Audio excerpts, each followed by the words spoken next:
এই তো বাবা, আমার প্রায় হয়ে গেছে। আমরা রওনা দেব।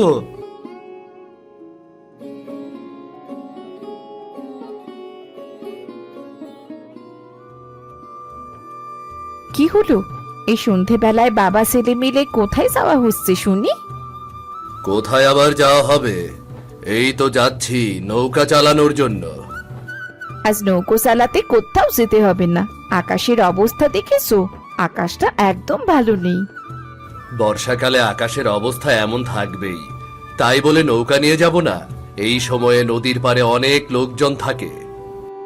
কিন্তু আমি তোমাকে বারবার করে বারণ করছি, যেও না। পরে যদি একটা বিপদ হয়ে যায়। এদিকে ছেলেটাও তোমার সঙ্গে যাচ্ছে। ও মা, তুমি এত চিন্তা করো না তো। আমরা হলাম মাঝির বংশধর, কোনো বিপদ আমাদেরকে ছুঁতেও পারবে না। ছেলেটা আবার একদম ঠিক বলেছে।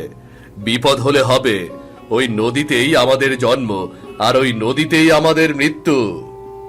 তোমাদের যা খুশি তা তোমরা করো। আমার একটা কথাও তো শুনবে না তোমরা। পরে যখন বিপদে পড়বে না, তখন ঠিক মজা পাবে। হয়েছে, সব কাজের আগে এরকম খারাপ ভেবো না তো। আমরা এখন রওনা দিলাম, তুমি আবার চিন্তা করে থেকো না।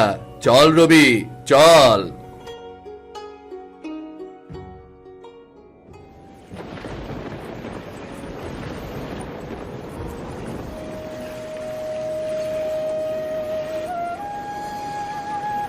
বাবা, আকাশের অবস্থা তো দেখছি তেমন একটা ভালো নয়।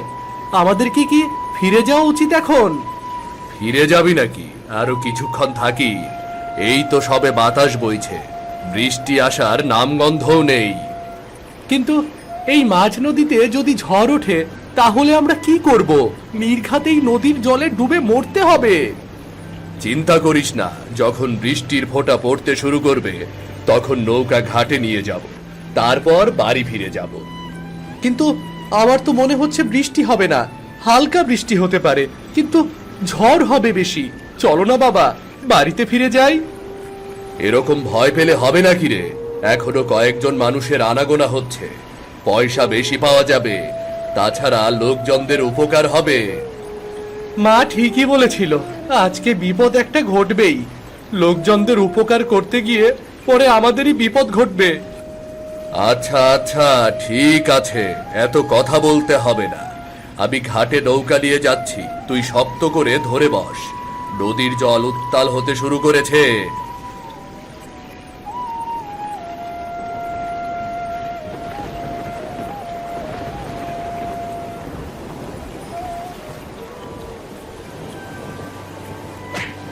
বাবা, ও বাবা, তুমি কোথায়? আমাকে বাঁচাও বাবা। বাবা, তুমি কোথায় বাবা?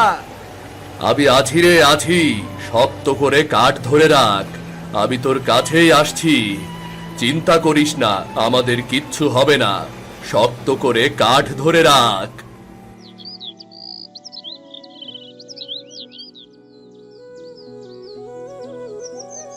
বাবা, ও বাবা, আমরা কোথায় চলে এলাম গো? এ এ তো দেখছি কোনো মানুষজন নেই, মনে হচ্ছে কোনো একটা দ্বীপ। তেমনই তো মনে হচ্ছে, কিন্তু এই দ্বীপটা কোথায় সেটা তো বুঝতে পারছি না। আমাদের গ্রামের আশেপাশে কোনো দ্বীপ ছিল বলে তো মনে হয় না। তাহলে এখন আমরা কি করব? হ্যাঁ, আর কি কখনো বাড়ি ফিরে যেতে পারবো না? পারবো না কেন? আসতে যখন পেরেছি, ফিরে যাওয়ার নিশ্চয়ই কোনো পথ রয়েছে। আগে পুরো দ্বীপটা একটু ঘুরে দেখি, চল।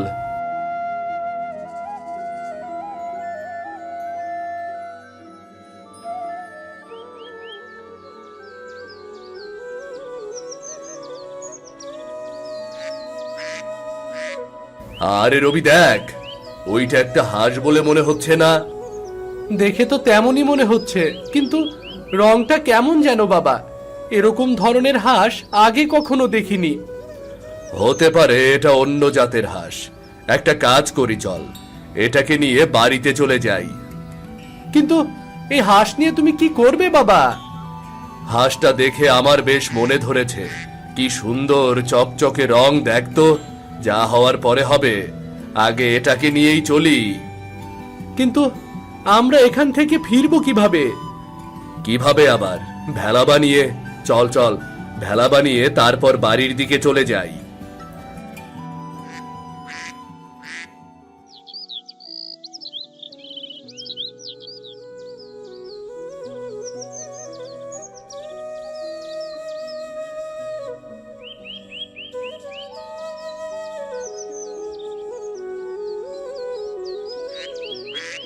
আরে ও গিন্নি, তোমার কি হলো?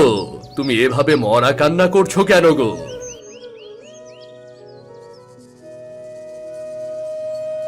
হোগো, তোমরা ফিরে এসেছো। আমি তো ভেবেছিলাম গতদিনের ঝড় বৃষ্টিতে তোমাদের আমি হারিয়ে ফেলেছি গো। তোমরা রাতে কেন ফিরলে না?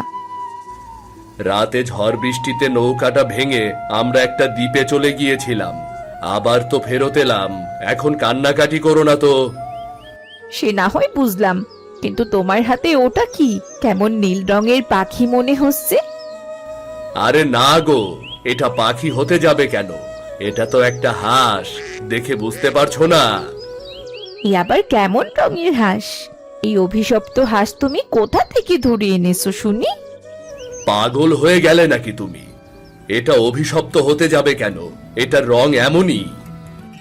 আমি তো আমার জীবনেও এমন হাঁস দেখিনি। আমি নিশ্চিত যে এটা কোনো খারাপ হাঁস।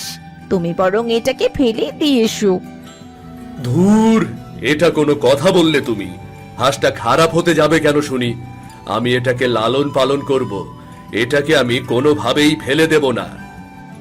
দোহাই তোমার, আমার কথাটা একটু শোনো। বাড়িতে একটা ছেলে আছে, আমাদের সংসারটার কথা একটু চিন্তা করো।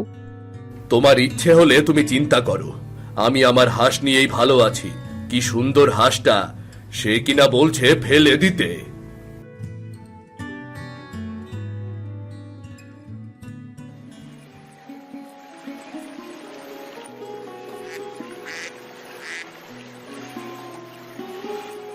আরে বিক্রম দা, তুমি এটা কি করছো?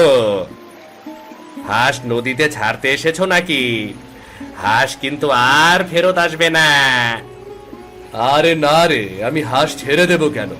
এটা তো আমার সোনা হাঁস, আমি আমার হাঁসকে স্নান করাতে এনেছি। কি বললে তুমি? হাঁসকে স্নান করাচ্ছ? এটা আবার কেমন ব্যাপার গো? আমি তো আমার জীবনে এমন দেখিনি। সেটা দেখিসনি? এমন হাঁস দেখেছিস জীবনে? না তো। আমার এই হাঁসের দিকে একবার তাকিয়ে দেখ, দেখেছিস? ও হ্যাঁ, তাই তো। এটা তো দেখছি পুরোটাই অন্যরকম হাঁস। এটা আবার কেমন হাঁস গো? কোথায় পেয়েছো তুমি? যেখানে পাওয়ার পেয়েছি, তোকে বলবো কেন? যাই হোক, আমার হাঁসটা কেমন সেটা তুই বল। হাঁস তো দেখছি দারুণ, কিন্তু তুমি এই হাঁসকে স্নান করাচ্ছ কেন? হ্যাঁ, হাঁসকে আবার স্নান করাতে হয় নাকি?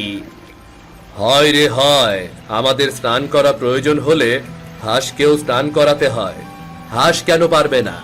আমি তো এরপর ওকে নিয়ে জমির দিকে যাব। ওর যা ইচ্ছে হবে ও তাই খাবে। আমি দাঁড়িয়ে দাঁড়িয়ে পাহারা দেব। কি সব বলছো তুমি?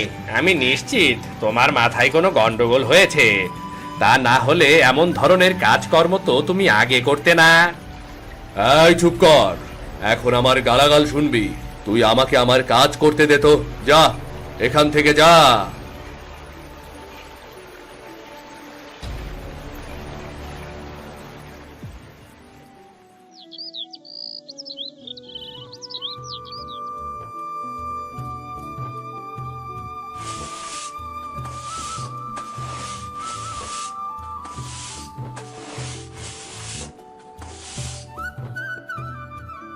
আরে ও বৌদি, কি করছো গো তুমি?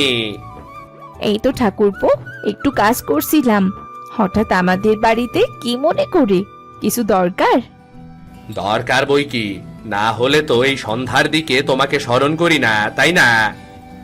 তা আমি এমনিতেও বুঝতে পেরেছি। এখন তুমি বলো, এখানে কিসের জন্য এসেছো? বলছি কিছু মনে করো না। বিক্রম দাদাকে দেখলাম একটা হাঁস নদীতে নিয়েছে স্নান করাতে। তুমিই বলো, হাঁসকে কখনো স্নান করাতে হয় নাকি বলো? তুমি শুধু এইটা বলছো? ও তো সেই হাঁস নিয়ে রাতে বিছানায় ঘুমায়। এরকম পাগলামি না করলে কি হয় বলো তো? আমি আর নিতে পারছি না। আমি তো তাই সেই বিষয় নিয়ে তোমার সাথেই কথা বলতে এসেছি। বিক্রম দাদার হঠাৎ করে কি যে হয়ে গেল। আমি নিশ্চিত ওই হাঁস কোনো জাদু করেছে। আমি আগেই বলেছি ওটা একটা অভিশপ্ত হাঁস। কিন্তু এখন কি করবে শুনি? বিক্রম দাদাকে তুমি একটু বারণও তো করতে পারো। আমি বারণ করিনি ভেবেছো? আমি বারণ করি, কিন্তু তোমার দাদা সে তো কোনো কথাই শোনার পাত্র নয়। তাহলে এখন কি করা যায়? জমিদার মশাইকে কি একবার বলে দেখব, উনি যদি কিছু করতে পারেন? বলা তো উচিত। এইদিকে আমার সংসারটাই ভেসে যাচ্ছে। যদি এখনো ঠিক না হয় তাহলে তো সংসারই বাঁচাতে পারবো না। তাহলে চলো আমরা দুজনে মিলে জমিদার বাবুর কাছেই যাই।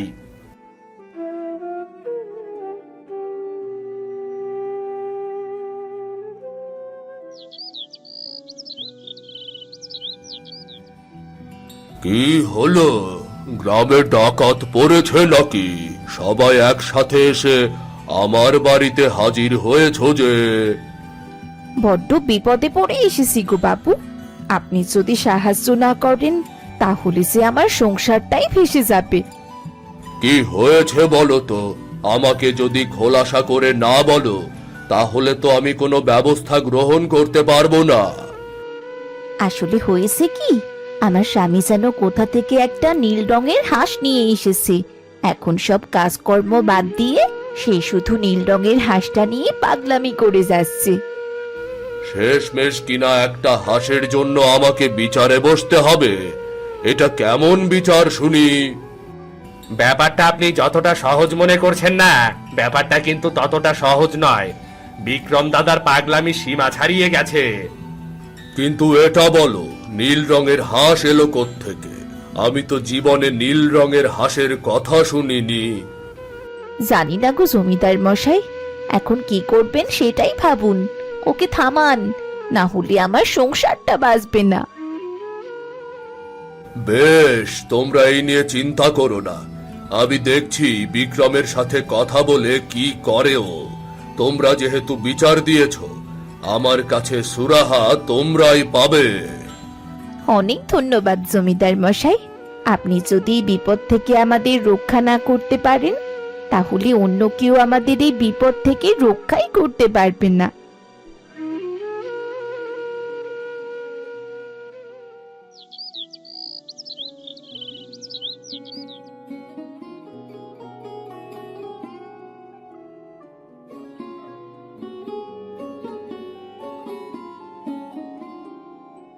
আরে বিক্রম যে, আমি তো তোমাকেই খুঁজছি। কোথায় যাওয়া হচ্ছে শুনি? ব্যস্ত আছো নাকি? তোমার সাথে কথা বলা যাবে একটু? আমাকে খুঁজছেন আপনি? আমি তো ব্যস্ত নেই, আপনি বলুন কি বলতে চান। আগে তুমি বলো, এই নীল রঙের হাঁস তুমি কোথায় পেয়েছো? তুমি কি জানো এই হাঁস অভিশপ্ত? আপনিও দেখছি আমার স্ত্রীর মতো কথা বলতে শুরু করেছেন। অন্য কিছু নিয়ে কথা বলতে চাইলে বলতে পারেন, হাঁস নিয়ে কোনো কটূক্তি আমি শুনবো না। আরে রেগে যাচ্ছ কেন? আমি তোমাকে কটূক্তি করছি না, আমি শুধু জিজ্ঞাসা করেছি। যাই হোক, এখন আসল কথায় আসি। সেই বরং ভালো হবে।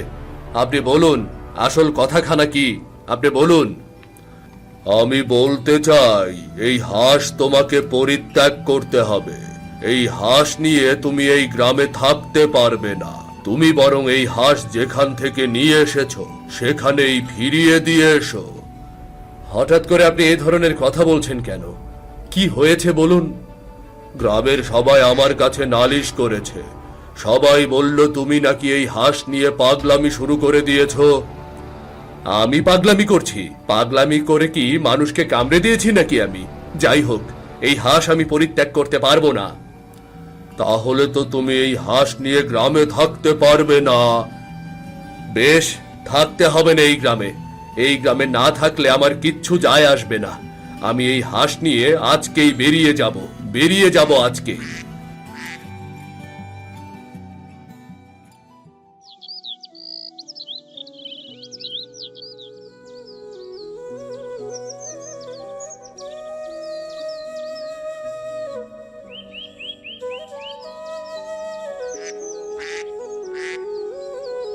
কি হলো? তুমি যাচ্ছ কোথায়?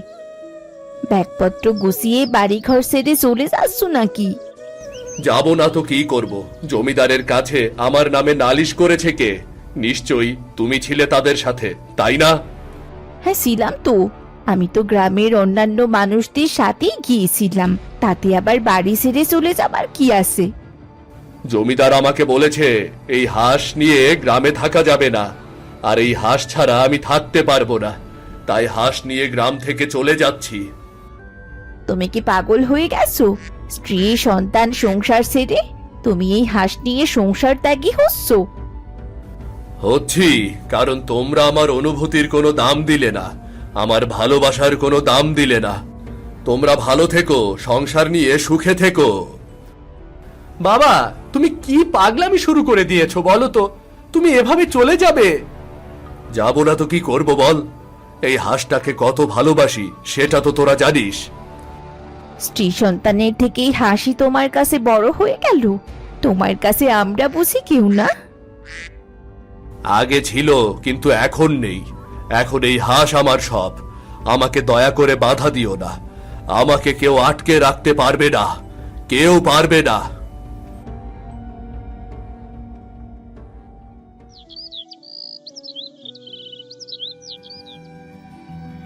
আচ্ছা গোপাল, ওই বিক্রমের পরিবারের খবর বলতো কি? বিক্রম তো আর ফিরে এলো না, তাই না? সংসারটা চালায় কে এখন? কে আর চালাবে? ওই ছেলেটা এখন মাঝির কাজ করে নিজেই সংসার চালাচ্ছে। কি একটা বাজে অবস্থা! একটা হাঁসের জন্য সংসার ত্যাগ করে দিল ছেলেটা। আমার তো মনে হয় দেরি করে হলেও বিক্রম দাদা একদিন নিশ্চয়ই ফিরে আসবে।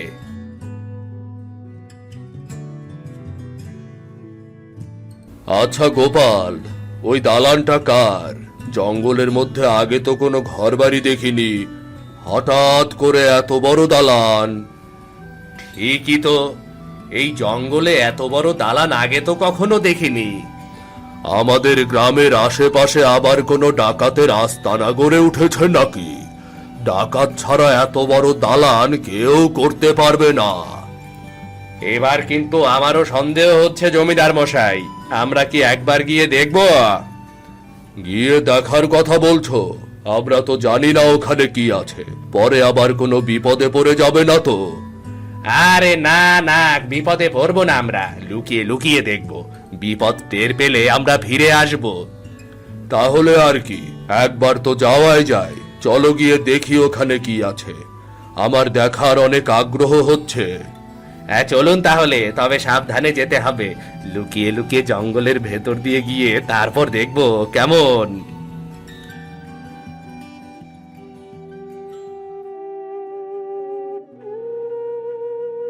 ওরে বাপরে, তোকে আমি কতবার করে বলেছি আকাশে মেঘ করেছে রে, আজ নৌকো চালাতে যেতে হবে না। কি যে বলো তুমি! তোমার অবস্থাটা একবার দেখেছো? তোমাকে যদি এখনো চিকিৎসা করাতে না পারি তাহলে তো তুমি মরে যাবে। মারা গেলে গেলাম, কিন্তু তুই আমার একমাত্র আদরের ধন। তুই ছাড়া এই পৃথিবীতে আমার কে আছে বল? বাবা যে আমাদেরকে ছেড়ে কেন চলে গেল কে জানে। বাবা যদি আজকে আমাদের সাথে থাকতো তাহলে এত খারাপ দিন আমাদেরকে দেখতে হতো না। তোর বাবার কথা বলেই বার কি লাভ হবে বল? তোর বাবা মনে হয় আর কোনোদিন বাড়িতেই ফিরবে না। বাবাকে আমি এত খুঁজলাম, তবুও বাবার কোনো খোঁজ পেলাম না মা। আমি নিশ্চিত বাবা একদিন ঠিক ফিরে আসবে। আসবে সেই দিন, সেই দিন ওই সর্বনাশা হাঁসটা মরবে। সেই দিনই তোর বাবা ফিরবে। দেখলি তো, ওই হাঁসের জন্যই আমাদের সংসারটা কেমন নষ্ট হয়ে গেল। তাহলে তো তুমি ঠিক কথাই বলেছিলে মা, ওই হাঁসটা একটা অভিশপ্ত হাঁস। ওসব ভেবে আর কি হবে? যে সংসার ত্যাগী হয়েছে তাকে তো আর সংসারে ফেরানো যাবে না। এই সব কথা ভেবে ভেবে তুমি নিজেই নিজের শরীর খারাপ করছো। এসব কথা ভেবো না আর, আমাকে যেতে দাও। বেশ তো, এত করে যখন চাইছিস তাহলে যা, তবে তাড়াতাড়ি ফিরে আসিস। মনে রাখিস বাবা, এই অভাগী মায়ের তুই ছাড়া আর কেউ নেই।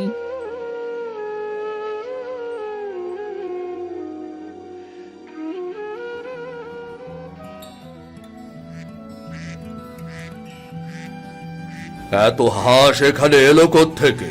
হাঁসটা বড্ড চেনা চেনা লাগছে গোপাল, তাই না? হ্যাঁ জমিদার বাবু, এটা তো সেই নীল রঙের হাঁসের মতো দেখাচ্ছে, যার কারণে বিক্রম দাদা গ্রাম ছাড়া হয়েছিল। তার মানে এখানে বিক্রম দাদা আছে নাকি? এখান থেকেই হাঁস পেয়েছিল? সেটা তো ঠিক বলতে পারছি না, আমাদেরকে একটু দেখতে হবে।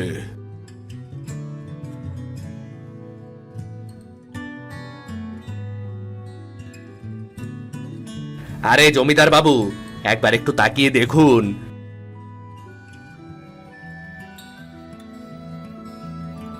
এই বড় দালান থেকে বেরিয়ে এসেছে বিক্রম দাদা। বিক্রম দাদা এখানে আশ্রয় নিয়েছে নাকি? সেটা কিন্তু আমার মনে হচ্ছে না। আশ্রয় নিলে এত বড় খামার সে তৈরি করতে পারতো না। ঘটনা অন্য জায়গায় ঘটেছে রে। তাহলে আমার মনে হয় সেই একটা হাঁস নিয়ে আজকে বিক্রম দাদার এত বড় হাঁসের খামার আর এত বড় দালান হয়েছে। সেটাই তো দেখতে পাচ্ছি, আসলে আমরাই ভুল ছিলাম। এত ভালো জাতের হাঁসকে আমরা অভিশপ্ত হাঁস মনে করেছিলাম। তাহলে এখন কি হবে? আমরা কি বিক্রম দাদার পরিবারকে খবর দেব? সেটাই করতে হবে। এখন গ্রামের লোকজনকেও জানাতে হবে, কারণ মিথ্যে অপবাদে বিক্রম গ্রাম ছাড়া হয়েছিল। এই অপবাদ থেকে তাকে মুক্ত করতে হবে। ঠিক বলেছেন বাবু, তাহলে চলুন আমরা এখন এখান থেকে চলে যাই।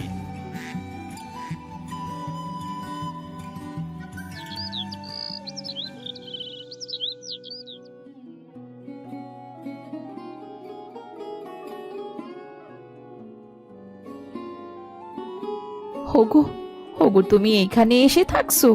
আর তোমার ছেলে তোমায় কোথায় না খুঁজেছে, অথচ তুমি ছেলে চোখের সামনে। আরে তোমরা এখানে সবাই মিলে কিভাবে এলে? আমার খবর জানলে কিভাবে তোমরা? আমি বলেছি সবাইকে তোমার কথা।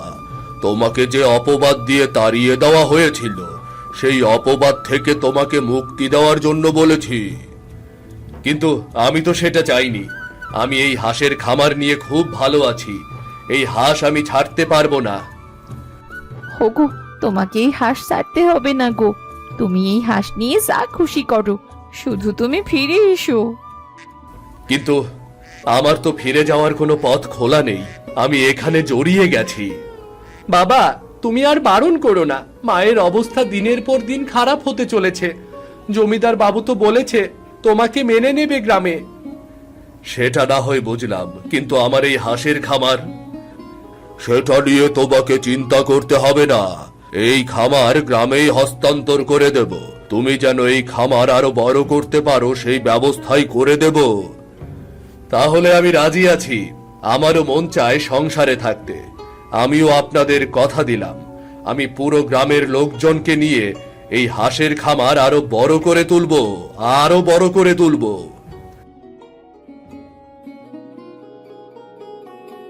দেখেছো বাবা, তোমার খামার আগের থেকে কত বড় হয়েছে। সেটা তো দেখতে পাচ্ছি। এটা হলো ভালো জাতের হাঁস। এই হাঁসের বিদেশে অনেক দাম। যাক, ভালোই হলো। এখন থেকে ব্যবসা করব আমরা, আর সেই মাঝির কাজ করতে হবে না, আর ঝড় বৃষ্টিতে বিপদেও পড়তে হবে না। শোন, যা হয় সেটা ভালোর জন্যই হয়। এবার বুঝতে পেরেছিস তো, ওপরওয়ালা যা আমাদেরকে দেয় সেটা কোনো না কোনো কারণে অবশ্যই দেয়। বিক্রম দাদা, তোমার তো দেখছি কপাল খুলে গেল। ওই একটা হাঁস দিয়ে মাঝি থেকে সরাসরি এখন এত বড় হাঁসের খামার তোমার। শুধু আমার কপাল কেন, তোমাদেরও তো কপাল খোলার সময় হয়ে গেছে। আমার মতো তোমরাও হাঁসের খামার দেওয়া শুরু করো। দেখবে এই গ্রাম একদিন বড়লোক গ্রামে পরিণত হবে। যা হয়েছে সেটা সব শেষে ভালোই হয়েছে। এখন থেকে আমাদের সংসার এই হাঁসেই চালিয়ে দেবে।